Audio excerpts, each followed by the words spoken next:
A large organisation recently hired several cannibals. After conducting a lengthy new hire orientation, the Human Resources Director congratulated the cannibals and said, "You're all part of the team now. You all get the benefits that we've discussed, and you can enjoy our company cafe free of charge. But please, I have one request. Please don't eat the other employees." Each of the cannibals promised that they wouldn't.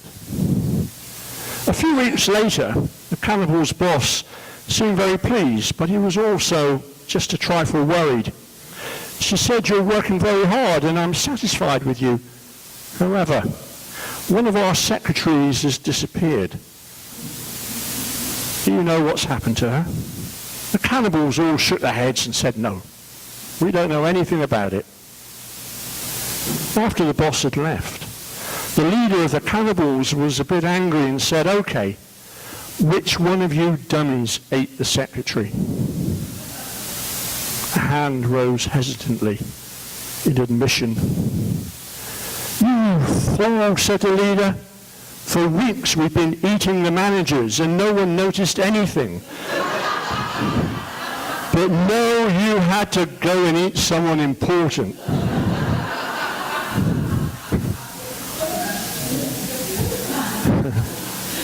Do you know, it's always a case, isn't it? Too many chiefs and not enough Indians. And I hope you won't be offended, but really you guys are the Indians. And you are the important people.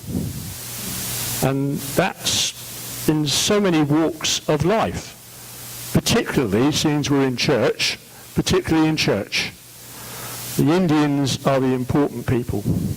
The chiefs, well, you know, we get a bit panicky sometimes when the bishop comes, but, you know, at the end of the day, it really doesn't matter.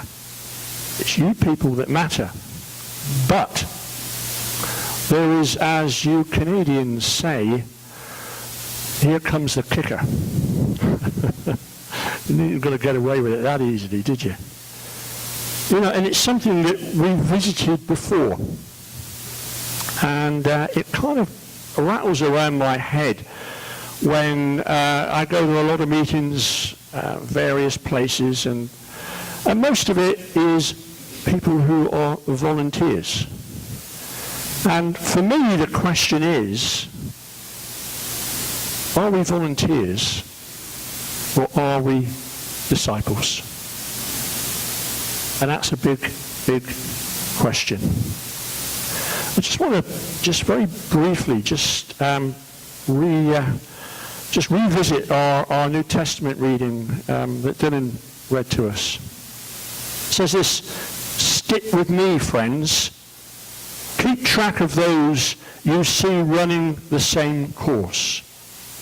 Head for the same goal. There are many out there taking other paths, choosing other goals, and trying to get you to go along with them. I've warned you of them many times. Sadly, I'm having to warn you again. All they want is easy street. They hate Christ's cross, but easy street is the dead-end street. Those who live there make their bellies their gods. Belches are their praises, and they all think of their appetites. There is far more life for us. We are citizens of the high heaven. We're waiting for the arrival of the Saviour, the Master, Jesus Christ, who will transform our earthly bodies into glorious bodies like his own. You might guess that I'm reading from a modern translation, but essentially that's it in a nutshell. And, you know, we're in this kind of period of Lent. And Lent is a great time for us to figure out whether we're volunteers or whether we're disciples. And one of the things that rattles around church often, it's the same folk doing the jobs. Well, I would say to you, you're in a privileged position because you're a disciple. It's not a volunteer job for you. It's a job that God has called you to do as a disciple, not as a volunteer. Volunteers come and go.